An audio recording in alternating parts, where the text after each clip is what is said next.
This special holiday edition of Siskel and Ebert is brought to you by Orville Redenbacher, the first and last name in popcorn.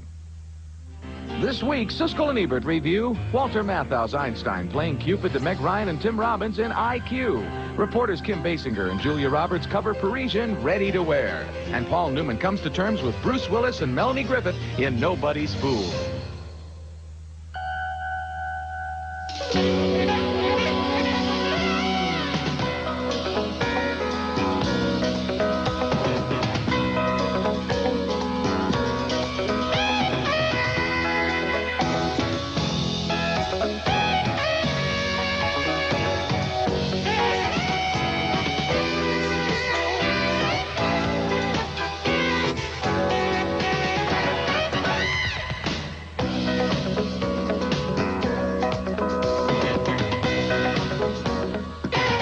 What makes you think that she would be better off with you?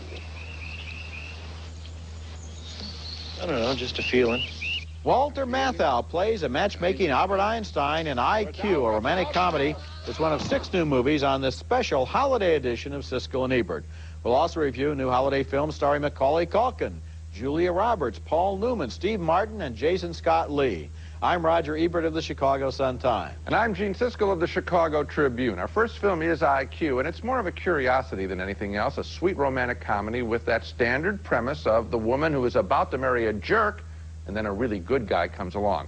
My problem with most of these pictures is that I rarely believe the women like the jerk in the first place. In IQ, set in the 1950s at Princeton University, Meg Ryan plays the fiancée of a stuffy psychologist, a real twerp, played by Stephen Fry. But when their car breaks down and the nearest mechanic turns out to be charming Tim Robbins, well, is there a choice? Fascinating, but what is wrong with the car? Well, my guess is your stroke is too short and you're getting premature ignition. Does it ever feel that way? Like what? Like the stroke is too short and you're getting premature ignition? It develops that Meg Ryan has a very special uncle, Albert Einstein, no less, who was teaching, of course, at Princeton in the 1950s, and Professor Einstein is determined that she fall in love with Tim Robbins. Walter Matthau plays the professor as a sweet, cuddly Yoda. Sorry. Uncle Albert. I'm steering the boat. It would have been nice if the screenplay had really engaged Robbins and Matthau in, say, a theoretical discussion of love, but IQ keeps it at the sitcom level as Einstein and his brilliant colleagues tutor Robbins so he can hold his own at an academic party. X equals 1 plus W. X equals 1 plus W cubed. In over pi. Ryan and Robbins fuss, but we're always racing ahead of them. I wanted IQ to be smarter, like in this scene where Ryan complains that Robbins threatened the life of her brilliant uncle by taking him for a motorcycle ride. He loved it. He went wahoo. Wahoo? When was the last time he went wahoo? Well, I'm sure I don't know. When was the last time you went wahoo? IQ features a first-rate cast in a standard story with a gimmick. It's a nice formula movie, but a formula nonetheless. By comparison, I recently saw a play also involving the character of Einstein, written by Steve Martin, and I enjoyed it so much more than IQ, which could have been really, I think, just a half-hour I Love Lucy show. Well, Gene, I think you missed the entire spirit and wonderful comic tone of this movie. It's a very cheerful film. It's very entertaining, and Walter Matthau is wonderful as Albert Einstein. I think he ought to get an Academy Award nomination for Best Supporting Actor. He is great here. His old cronies who follow him around are funny, and the chemistry between Meg Ryan and Tim Robbins is really what you're looking for in a movie like this. It is a romantic comedy. You admitted it was nice. It's charming. I really thought it was funny, and I liked it a lot. I thought that it was very lightweight. I really wish that these are such fine actors. This is a romantic comedy. How heavyweight do you want it to be? You want to have a deep discussion in it about something? A smart, funny one. Smart as these characters are. Didn't you, you never believed, of course, that Meg Ryan was really like that guy, did you? Of course I did. Stephen Fry is a really engaging guy, and in that academic world of the early 50s in Princeton, she wants to marry a smart guy. He is a smart guy, and besides, It's a comedy, Gene. It doesn't really matter if you believe it or not. I mean, you're trying to review a totally different movie. No, I'm just saying that these pictures can be done either well, the formula can be done well, or done not so well. I think this didn't do it. Thank goodness it was done well then. Okay, next movie, and our next movie was quite a surprise for me. After his recent series of ill-advised projects and box office bombs, I was not looking forward to the new Macaulay Culkin movie, but the fact is, Richie Rich is a comedy with a lot of warmth and charm and high energy, one that has an edge and yet has a gentle spirit. The movie stars Culkin as the richest kid in the world, and there's even a mad scientist who lives right in the house with him. Careful! Teams of scientists have worked day and night developing the latest in microcircuit technology. Your afternoon tea, sir. Millions and millions of dollars have been spent on this one bee alone.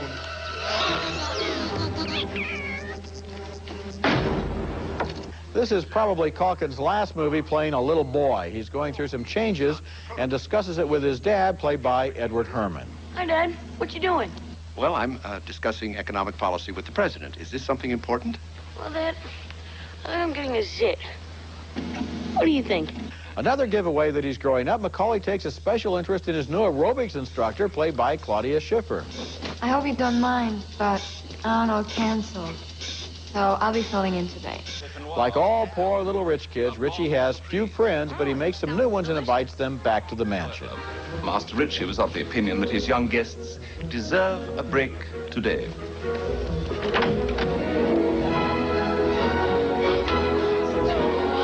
You have your own McDonald's? The plot thickens as Richie's parents are feared lost at sea, and he fights evil John Larroquette for control of the company. Business hours go, well, just way past your bedtime. So I think that it's best to leave this job to an adult who has experience in these matters. Okay? I don't think so. What I liked the most about Richie Rich was the way the director, Donald Petrie, was able to combine a fresh story with a sweet tone. I also liked Richie's adult friends, the valet and the inventor, and I liked the movie's imaginative rich kids' toys, including the Kidapult, in which his playmates find out what it's like to be shot out of a cannon. This was a surprisingly entertaining film. We differ again. I wasn't entertained by any of the kids' toys, and I would have liked to have seen, for example, with the Claudia Schiffer scene, some writing with it. In other words, she just pops in and she is gone. It's a one-line gag. Didn't you like the toy of the smell thing that could sniff out stuff? Wasn't that terrific? The catapult, as I looked at that, I kept noticing when the stunt people were in the shot. It was pretty obvious. So I didn't think the catapult was very exciting. Well, it's not going to be news to anybody. There's stunt people there, but it can be either done well, just like we were talking about before. It can either be done well or not so well. The other thing is, I didn't think this Larroquette was that good of a villain, and I think that's what really would have energized the story. I thought it was played at a very light level, and I didn't think it was very good. Well, I think people will miss a real good time if they take your advice. Coming up next, red-hot director Robert Altman takes on the world of Paris fashion in his new comedy called Ready to Wear. I'd say it's very pret-a-porter. Milo, you've had a lock on the look of the 90s for decades now. How have you managed to stay on top of everything? Probably the same way you have, Kitty. Just hard work and believing in yourself, right? Taking advantage of other people's insecurities. Fashion reporter Kim Basinger and photographer Stephen Ray are just two of the boring characters, a twit and a lightweight cynic, in Ready to Wear, Robert Altman's comic take on the fashion world, and wow, what a disappointment. A master filmmaker on a great subject, and we get one boring, unfunny scene after another. Every subplot is dreary, including the constant catfight between two top fashion magazine editors, both attending the Paris Ready to Wear shows. They're played by Tracy Ullman and Linda Hunt, and the joke here is they both want to be in another hotel suite. I'm not in this Salome suite. You get on the phone right now. Get on the phone and tell them that I want to be in the Faust suite. It's the one I asked for. I don't want to be in the Salome suite. This is the Royal Suite. I'm supposed to be in the Salome suite. You're supposed to be in the Salome suite. And you just set those things down. Even duller is the relationship between an American sports writer, Tim Robbins, told to stay over and cover the death of a fashion magnate, and Julia Roberts as a fashion reporter on the same story. They are both assigned the same hotel room. Isn't that inventive? Two hotel room gags in the same movie. A desperate script. Unfortunately, neither one of these characters has anything to say to each other that's witty or funny or romantic. I hope that you can be a gentleman and that we can just say what happened last night never happened, okay? Sure, no problem. Another running gag, all of the fashion editors want to hire the same red-hot photographer, played by Stephen Ray from The Crying Game. They act like jerks and he photographs them. Oh, I don't know what to do. I want you to sign this contract, and I want you. So take me out! Out! What are you doing, son of a... Get out of here! And in a performance that is like nails on a blackboard, Kim Basinger is the twerp TV reporter. Did she have to be this inane? Is she dead? Is she dead? She isn't dead. She is not dead. I don't know her condition. Have somebody call the medic. Ready to Wear collapses at the screenplay level by failing to give us a single, and I mean not one, interesting character out of perhaps 24. A major disappointment. Well, I was disappointed too, but I wouldn't come down on the movie quite as hard as you did. What did you like in the picture? Well, first of all, I really thought Kim Basinger was very funny, and I think you kind of missed the point of what she was trying to do there. I thought it was a put down of a report. I didn't miss any point there. Some interesting characters. The Sophia Loren character, the Marcello Mastroianni character. I enjoyed the three fashion editors. The characters or those actors? Both, because it's interchangeable in this kind of a movie. And I also really enjoyed the hotel room scene involving Tim Robbins and Julia Roberts, because I thought that what was kind of funny was they never leave the hotel room, they never do what they're there to do, and they have this kind of an interesting relationship that's a little playlet within the movie. I think the movie has qualities, even though it doesn't work. Why doesn't it work? Why doesn't it work? Because there is too much slapstick, and there could have been a little more pointed satire on the world of fashion. I don't think he had anything to say about the world of fashion, do you? I think he probably did have something to say, and he didn't manage to say it. There we go. When we come back, Paul Newman is never too old to learn in Nobody's Fool.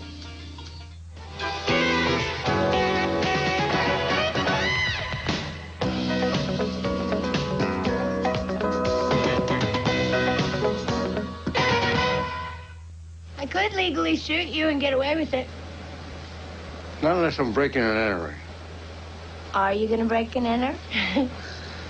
Paul Newman is caught stealing a snowblower from Melanie Griffith's husband in Nobody's Fool, a bittersweet movie with a plot that's a little too contrived, but a performance by Paul Newman that is pure gold. Newman plays a 60-year-old working man in a small upstate New York town who hasn't been very responsible for most of his adult life, but then he gets a chance to make amends when his son, played by Dylan Walsh, comes back into his life. Walsh is separated and plans to raise his older son on his own, and that gives the Newman character a grandson and the new chance at trying to do the right thing. Can I ask you a question? Well, if you're not a father to me, how come you're a grandfather to Will? Because you got to start someplace. Newman's landlady is his 8th grade teacher, played by the late Jessica Tandy. Do you mind my asking what you are doing? I'm keeping the guy that I stole this from stealing it back. Donald, does it ever bother you that you haven't done more with the life God gave you? Not often. Now and then. There's a subplot in Nobody's Fool involving Newman's rivalry with Melanie Griffith's husband, played by Bruce Willis. I liked all the performances, but I thought this aspect of the story was sort of tacked on, since the real subject of the movie is how this 60-year-old guy learns to grow up and accept responsibility. Newman is on screen in almost every scene and is very good in this film, quiet and touching. He's a likely Academy Award nominee. I had the exact same response to the picture as you, Roger. I thought he was just fine. In fact, in many ways, I like this performance more than the one he won an Oscar for, which is The Verdict.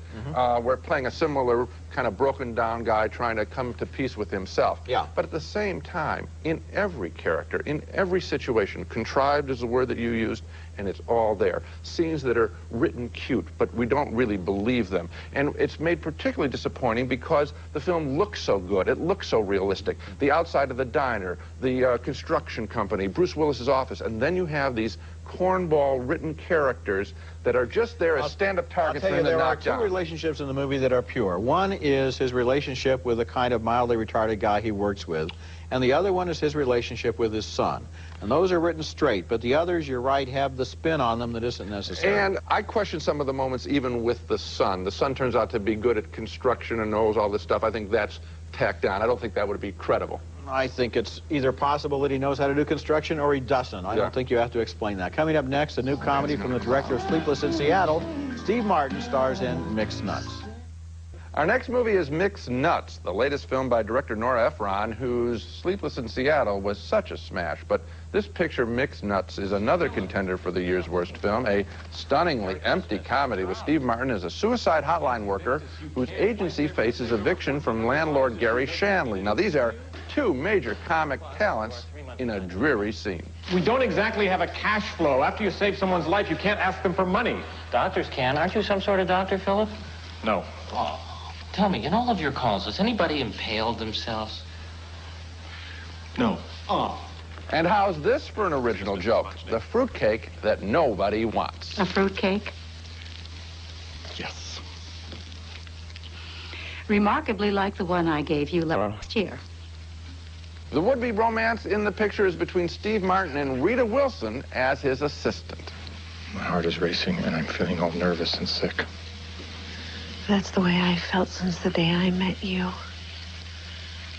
Your sweater was buttoned funny that day. One side stuck up higher than the other and poked up into your chin.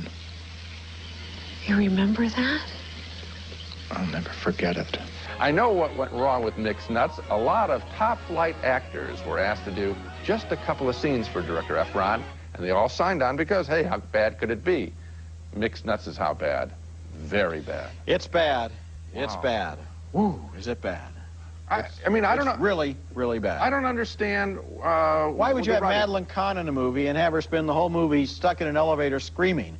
I mean, what did she think when she was looking at the script? Yeah. Oh, great, I have 17 screams. The movie is just, it's not worth even talking about anymore. Just forget about it. What do you think, huh? Well, there's a lot of names that people might get drawn on. They might, you know, in the ads it's going to say from the director of Sleepless in Seattle. So here's our warning. This movie isn't Sleepless. It's not in Seattle. There you go. And it's not any good. When we come back, Jason Scott Lee stars in a live-action adventure. Rudyard Kipling's The Jungle Book is next. Continuing this special holiday show devoted to 6 new movies, the latest remake of Rudyard Kipling's The Jungle Book is a perfectly good adventure yarn with a lot of fun and excitement in it, but the title is completely deceptive. This movie has nothing to do with the stories of Kipling except for a few names that it borrows, and no connection at all to the 1967 Disney animated feature. In fact, the much closer precedents for this film are the Tarzan movies and the Indiana Jones adventures, as you can see here in this early scene where young Mowgli, played by Jason Scott Lee, stumbles upon a jungle temple filled with treasure.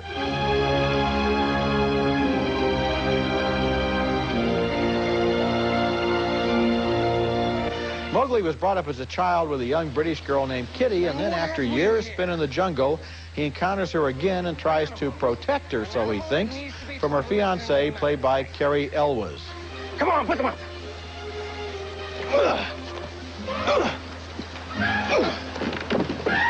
Thrash him! Thrash him good, Billy boy! Come on!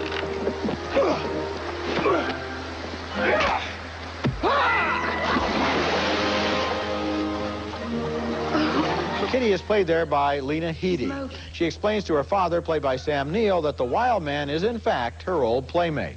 It's your mother's bracelet. I gave this to you when you were... Yes, and I gave it to a small boy named Mowgli. The evil junior officer knows Mowgli has found the jungle treasure trove and wants him to lead him there. I hunt animals, you know. Maybe someday you hunt me. As a straightforward adventure thriller, The Jungle Book is a perfectly entertaining movie made with good special effects, lots of energy, and a strong performance by Jason Scott Lee, who has a genuine screen presence. However, this is not a children's movie. It's too intense for younger kids, with scary scenes involving snakes and quicksand and jungle fires. But for an older audience, it's a lot of fun, and I recommend it, although I think the title is a real violation of truth in advertising. Well, I didn't care for the picture, Roger. I think you're really easy this week for some reason. I thought that to compare the picture to the Indiana Jones films, I mean, this isn't anywhere in Weren't you that listening? I didn't compare it. I said it's the same sort of genre. In other words, it's not a children's movie like The Jungle Book. It's more of an adventure yarn like Indiana Jones. But in terms of quality and whether people should see it, I really can't recommend the picture. I thought it was the standard story of the wild child being brought into society, and then he rebels against the white hunters and all that stuff. Good performances, great locations, terrific sets. Actually, I thought that some of the locations were kind of boring, where they, for example, they run down that same pathway in the jungle each time when they have the chariots of fire at the beginning, and then we see them later go through the same pathway. I thought they were kind of dull. The monkey kingdom where they have all the jewels there. That was fabulous. All those monkeys gibbering as they're standing around. I like the monkeys, but not the set particularly. The jewels looked kind of cheap, as a matter of fact. All the coins there at the end, I thought it was let down at the very end. I think that to some degree you kind of have to realize that these are movies. I mean, you're not expected to be a jeweler. Oh, I had no idea that they were movies, Rod. Well, I'm glad to be able to help you out. Now let's take another look at the movies we reviewed on this show. A split vote on IQ, the romantic comedy starring Tim Robbins and Meg Ryan. Gene thought it was a formula picture, but I really enjoyed Walter Matthau as a matchmaking Einstein. We split again on Richie Rich with Macaulay Culkin as the poor little rich boy. Gene found nothing funny. I thought it had imagination and genuine warmth. 2 thumbs down for Ready to Wear, Robert Altman's take on the Paris fashion industry. Gene thinks it's one of the worst films of the year. I think it's not good, but it's not that bad. 2 thumbs up for Nobody's Fool. We both thought the film was contrived, but Paul Newman's performance was just wonderful. 2 thunderous thumbs down for Mixed Nuts, with Steve Martin heading a cast of name actors who should have known better than to get involved in this disaster. Finally, a split decision on Rudyard Kipling's The Jungle Book, starring Jason Scott Lee as the Indian boy who grows up with the animals. Gene thought the film was pretty lame, but I thought it was an entertaining adventure. That's it for this week. Next week, we're going to review the top 10 films of 1994, each of our selections of the year's best. And as we always say at this time of year, season screenings, everyone. Plan to rent a movie this week? You'll love the 1995 edition of Roger Ebert's Video Companion. It comes with a separate pocket video guide, too. It's America's favorite jelly bean, Jelly Belly, now appearing at theaters and video stores with good taste. Jelly Belly beans, try them, you'll love them. Vicks Sinex, the only sinus spray with a decongestant and Vicks vapors for a feeling of complete sinus relief. For sinus, think Sinex. Discover the Miracle, the original Bridals and Bows mane, tail, and hair shampoo, conditioner, and nail cream for beautiful, thick, healthy hair, bridles and bows.